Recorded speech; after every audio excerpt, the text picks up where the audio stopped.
Once upon a time, in a faraway land, there lived a man so exceptional that the divine hosts of heaven and hell were forced to take note. A man dangerous enough to bring Satan to his knees, but selfless enough to make God himself raise an eyebrow. How did this come to pass? Well, it all began at a very special birthday party for a very special young lady. Surprise! What is all this? It's your birthday, Kinzie. So? You've never been to a birthday party? No. Oh, like not even growing up? I went to the School of the Americas since kindergarten. We didn't really do birthday parties. But you celebrated Christmas? I don't have to explain myself to you. Oh, Kinzie, this is going to be so much fun. Zinjai made a cake, Jane Austen is here, we'll play some games. What sort of games?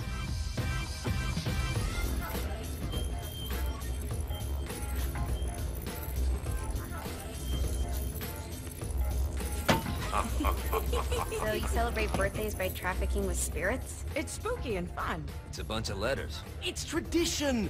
Every slumber party has to involve a spirit board. Slumber party? How's it work? We ask it a question, and the spirit of the board will reveal the answer. How? Yeah, someone pushes the pointy thing to wherever they want. Wait. Can we go back to you and your slumber parties? No time. All right. Everyone put their hands on the cursor. Cursor. I feel the magic already. All right.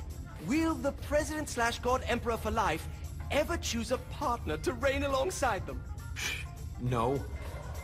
Ooh, someone's getting married. Shut up, Matt. Who will tame the president's wild heart? What are you guys trying to spell? I'm not moving it. That's the spirit, Kinzie. I'm serious. I'm not moving it either. Neither am I. Jezebel? Who the fuck is...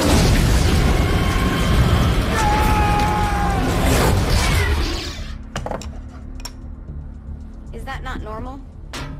Where'd you get the board? I was going through Zignac's artifact collection and found it there. Who did it belong to? Alistair Crowley? Christ. Guys? I think it's laughing at us. Fuck this. I think you're a smart enough piece of wood to see where this is going. Now, you ready to cooperate? That's more like it. You think we can trust it? It's not like we got a lot of options. So what's the plan? We mount up and go in after the boss? No, I do. No sense in what's left of humanity walking right into a death trap. Someone's gotta live to tell the story. That's a stupid plan, Johnny. I'm leaving you in charge. Hell of a plan, Johnny. Are you serious? I'm coming too. Are you kidding me? How do you plan to come back? I try not to sweat the details. You need someone with you that does. No. It's my birthday. Fine. Alright then. You know where my friend is?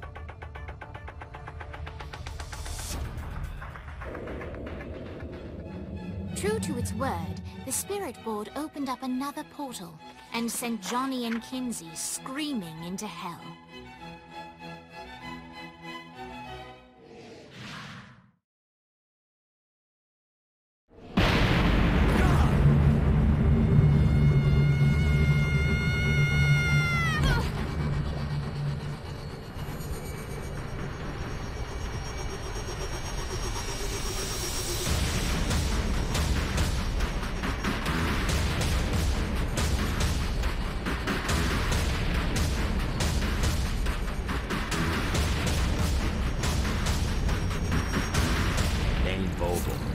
Ultor's behind this, I know it. Ultor and the Saints haven't been enemies in years. You really think he's responsible? You don't know him like I do. The boss put him through a window for a reason. The reason was the boss was kind of fucking crazy back then. That's a fair point.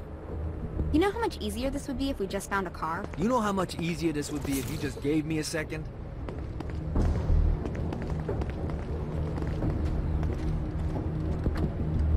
Alright. Now how are we gonna find the Eltor building? Biggest building down here, giant Ultor sign on it. I don't think this is a problem. I'll buy that.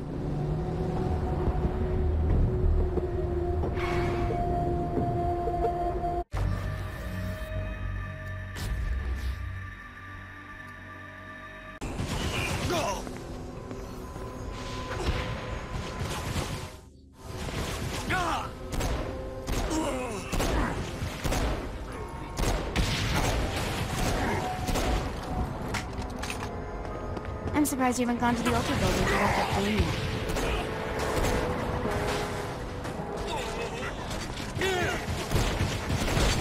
One more for the collection. There's no escape.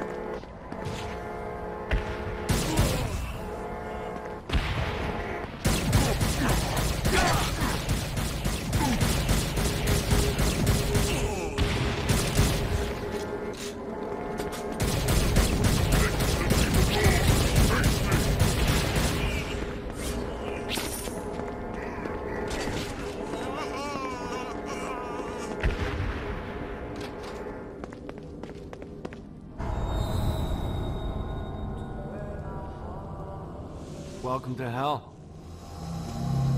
Shouldn't you have a receptionist? Such is the plight of eternal damnation. I have a feeling you didn't come here to catch up. Let's talk in my office.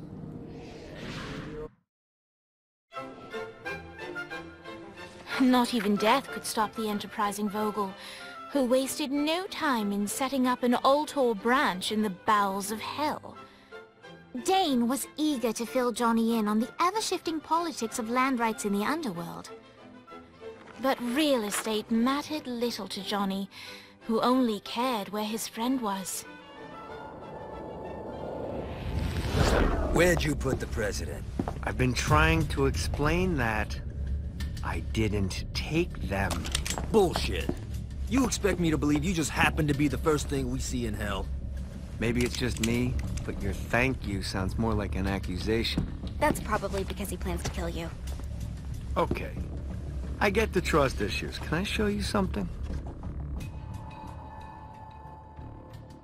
The pieces all came together. The president had caused more chaos and destruction than any other in human history. It was only natural that Satan would want them to marry his daughter. They needed a plan, and Johnny had one. I'm gonna shoot the devil in the face. I think you might be skipping some details. No, I said in the face. I like the commitment, but you gotta find a way to get close enough to him in the first place. When's the wedding? I'll just show up And then you'll shoot him in the face. Sorry, but it's a little more complicated than that. These things are tied to the soul. You won't be able to enter without one. So how do we get one? You get his attention. I know some places that are of particular value to the father of the bride. You hit those, you'll get your shot. Wait, why would Satan give out an invitation for destroying his stuff? Oh, he won't, but it should piss him off enough to get him to attack Johnny personally. Either the devil kills Gat and Ultor gets the construction contracts to rebuild what was destroyed, or Johnny kills Satan and I'll have to pay less taxes. It's pretty win-win. That's why you're helping us? To make more money in hell? Hell's what you make of it, sweetie. Works for me. What you got? All right. Satan had entrusted the day-to-day running of hell to 5 archdukes, and Dane knew how to find them all. But beyond that, not everyone in hell was content to go along with Satan's status quo. There were others who shared Dane's ambition for power, and the Ultor mogul knew that the key to unseating Satan lay in gaining their aid. But before Johnny set out to wage war against the Prince of Darkness, Dane had one final gift. An artifact that he had spent fortunes on. Lucifer's cracked halo. This holy relic granted Johnny the majestic wings of the Morning Star. However, he still needed help in learning how to use them.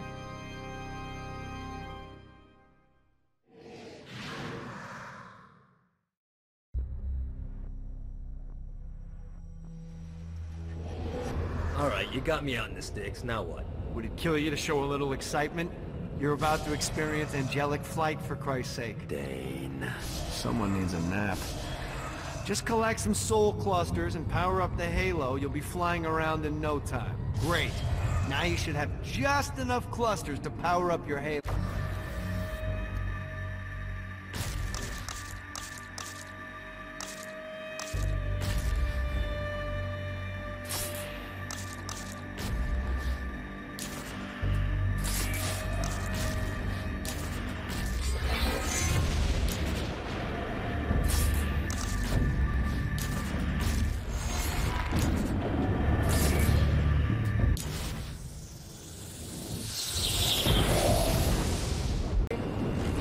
this case, you need to jump before you can fly.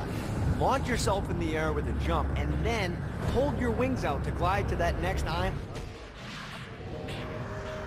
Try again. Here's a tip.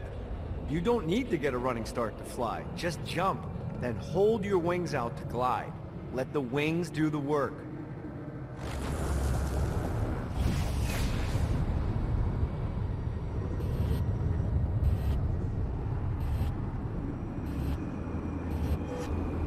You'll have to dive to reach the next island. Do that by pointing your head down. Don't worry, the rest of your body will follow.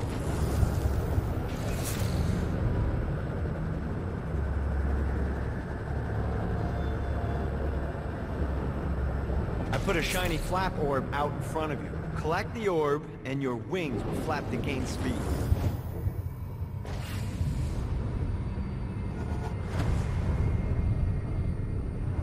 Alright, now try flapping those wings on your own. Do a flap on your way to the next island.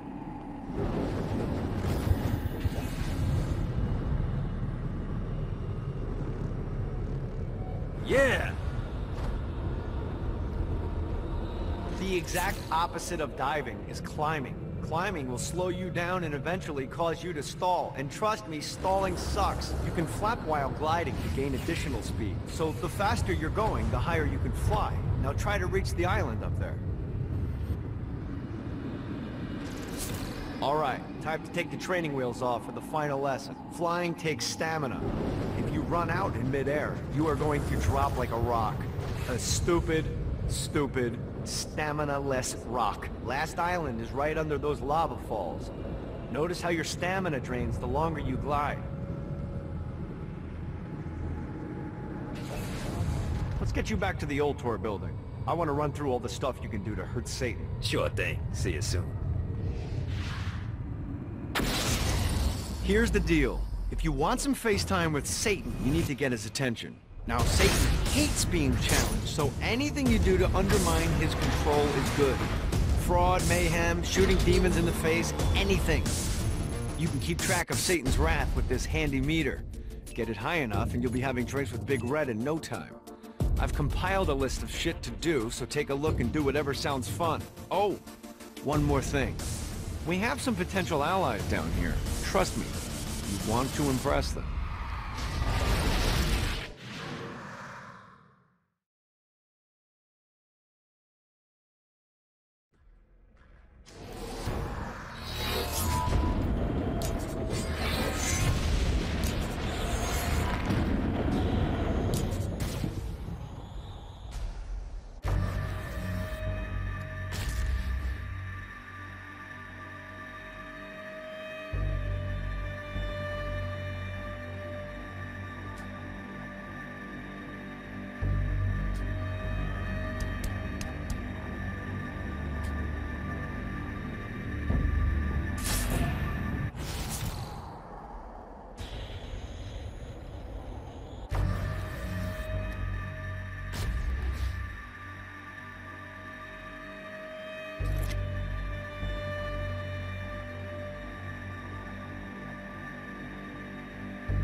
God, this feels good.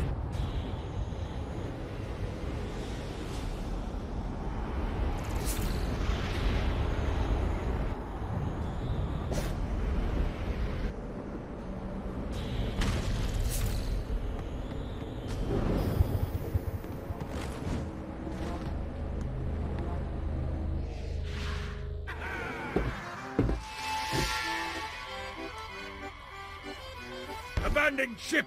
We've been boarded!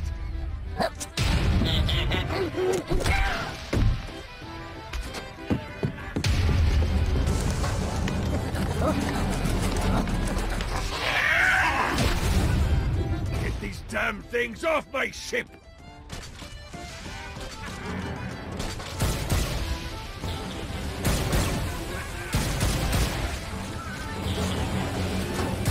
This reminds me that one time I killed a lot.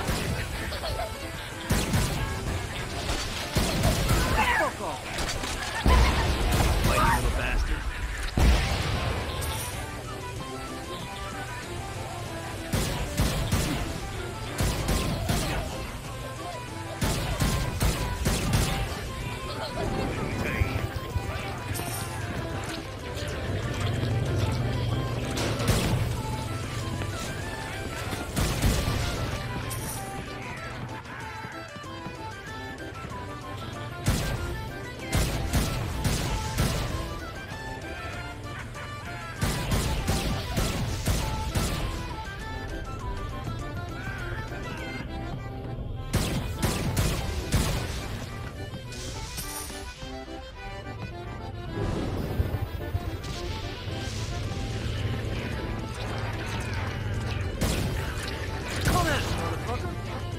I got a bit of treasure in that chest over there. The weapon you find inside may help with our little imp problem.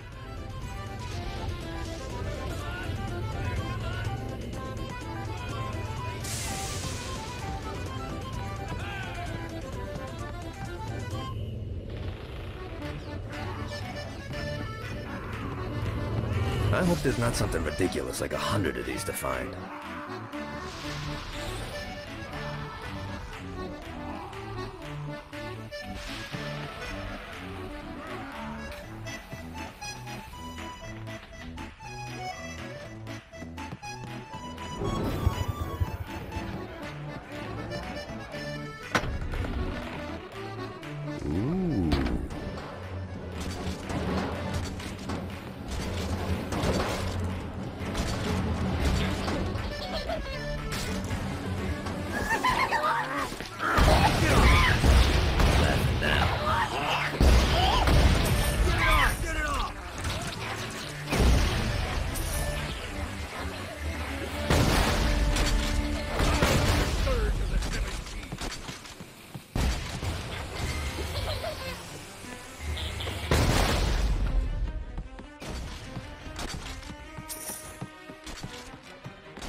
I summoned these imps to serve as my crew.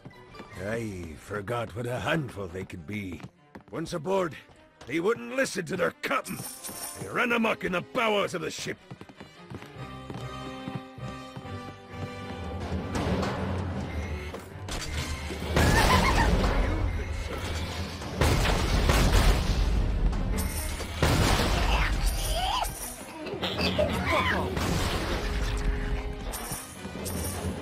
Good God, they're warning me!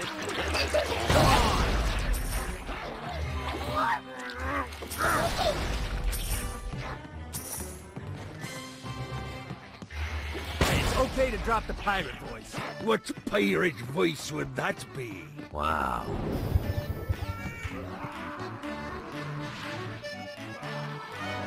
Zinyak's destruction of Earth had a profound impact on the afterlife. To heaven, it was a logistical nightmare. St. Peter's meticulous nature drove purgatory wait times to unbearable levels. Meanwhile, in hell, where souls in pain were used as currency, it created a new era of prosperity for the wickedly enterprising. This economic boon resulted in the coffers of hell to be overflowing, which in turn piqued the interest of the most notorious man that sailed the seven seas. Long had Blackbeard been a thorn in Satan's side, robbing tax collectors on a semi-regular basis. But the promise of an immeasurable fortune drove him to be even bolder. An arrangement was reached. Blackbeard would provide information on strategic targets in exchange for a share of the profit. Johnny, who was interested in murder, not money, happily agreed.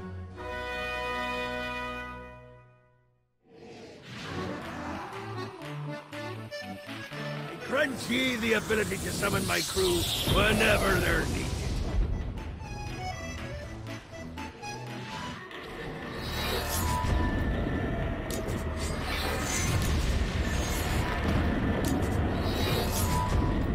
Well, 6 years, which I suppose isn't terribly impressive, but... All right, matey. It's time for your lesson. Let's summon me favorite scurvy-riddled hellion. The imp. Why don't you start off by summoning an imp to take out those enemies? There you go, matey. Now take down the other demon. These Engle fighters are vicious. Now let's practice your aim. Take down the demons on the islands.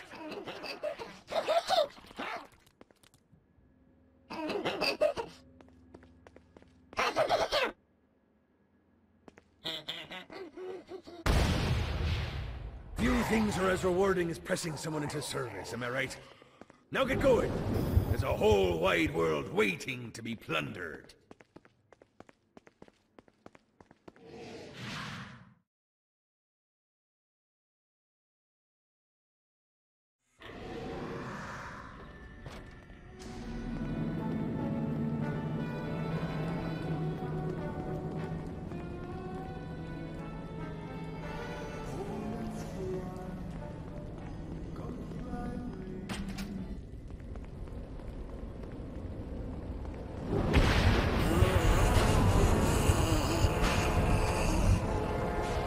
I raided a Centerpol office. Found information on where the president is being kept. Evidently, they've been trapped in some sort of soul crystal inside Satan's palace. Breaking in is an impossibility. The best bet to save them is to continue to try to draw Satan out of his palace. Move.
Right, son. William Shakespeare, humanity's greatest playwright, and hell's most diabolical purveyor of entertainment, looks on as a brave mortal on an Orphean quest enters. The bard's interest is piqued, and he looks to test his visitor's mettle.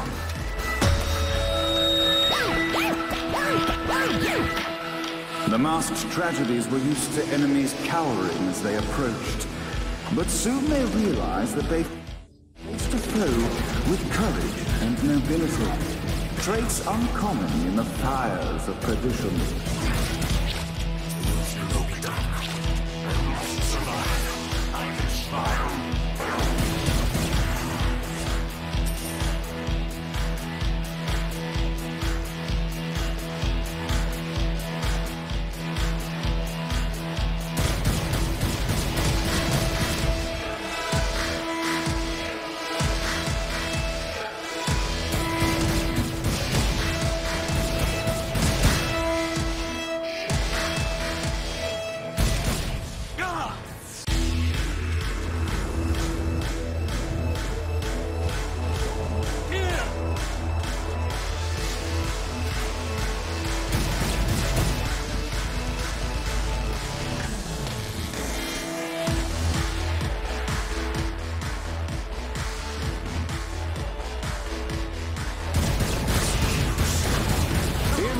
Incident resolved.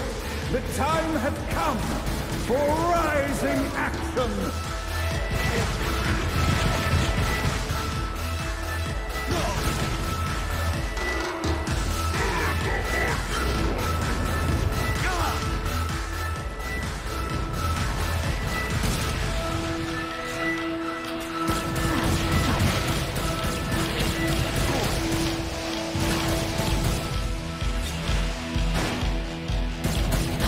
The battle raged on below, and as bullets and blood flew, the bard arched a curious eyebrow. Could this mortal be the exact thing that Shakespeare needed?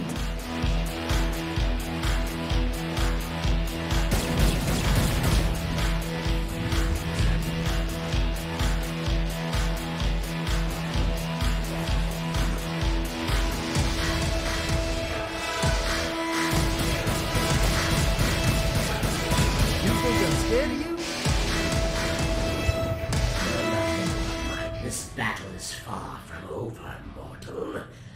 Arise! And now, Act 3!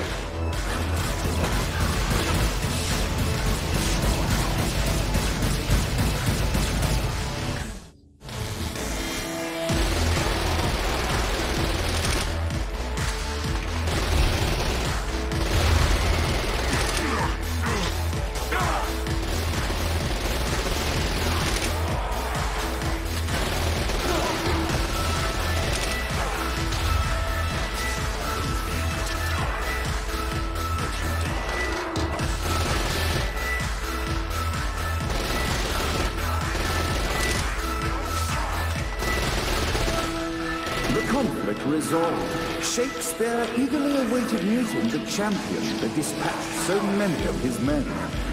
Undoubtedly, they were here for the bard's aid. And while happy endings were not a thing found in hell, Shakespeare always had a soft spot for comedy.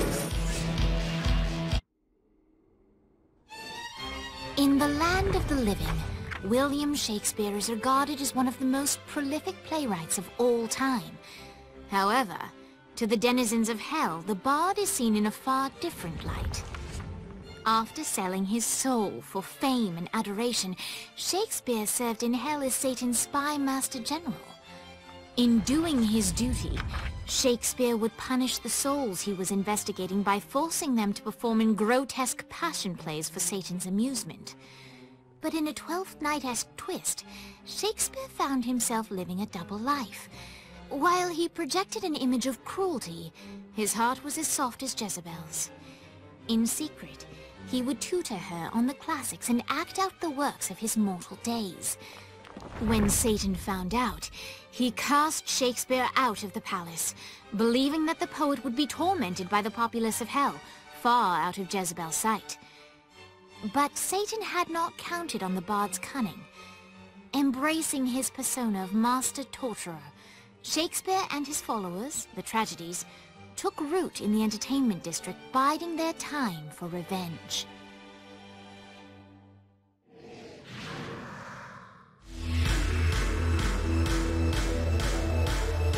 So Shakespeare called forth the Deus Ex Machina to bestow our protagonist with the arcane power of Force Stop.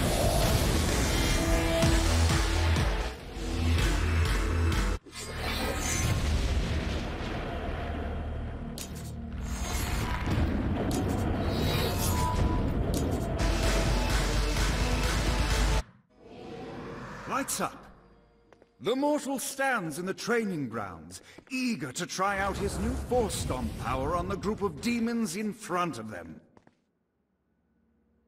Your broken body will... Act 1, Scene 2, in which our protagonist kills more demons with Force. Act 2, in which our protagonist is greeted by foul imps.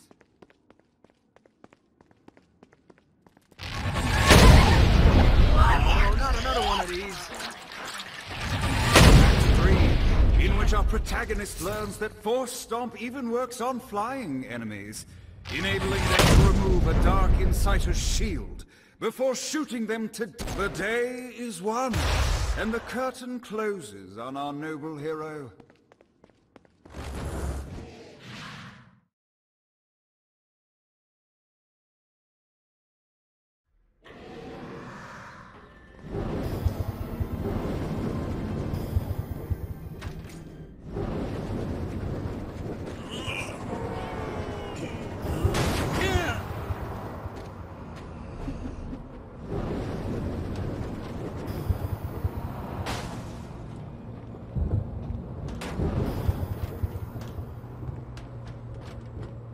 don't make me get stabby. Move it! Out of the way!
Yeah!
Damn it.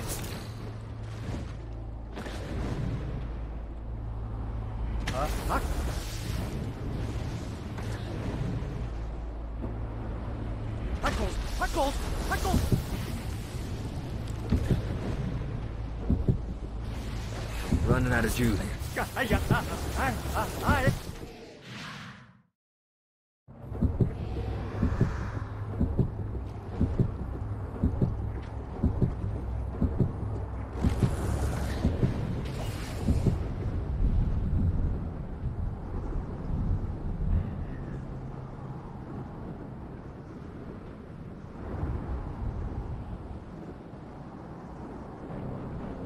Need the rest of wings.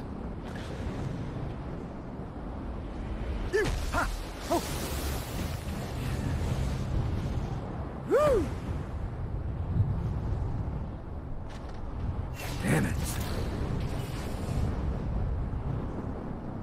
Need the rest of wings.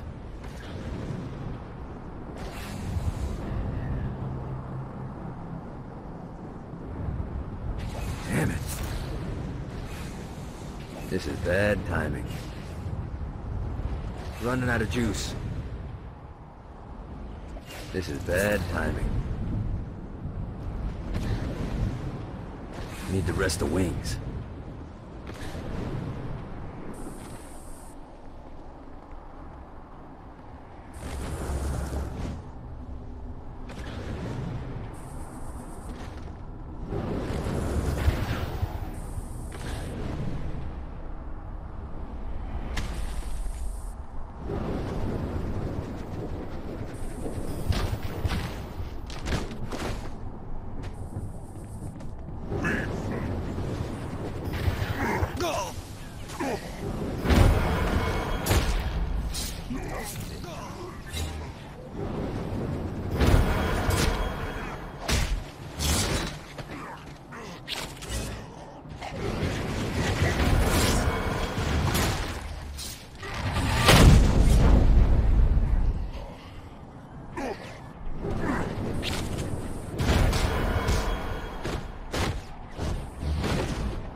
Never should have fucked with me.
Winning isn't important.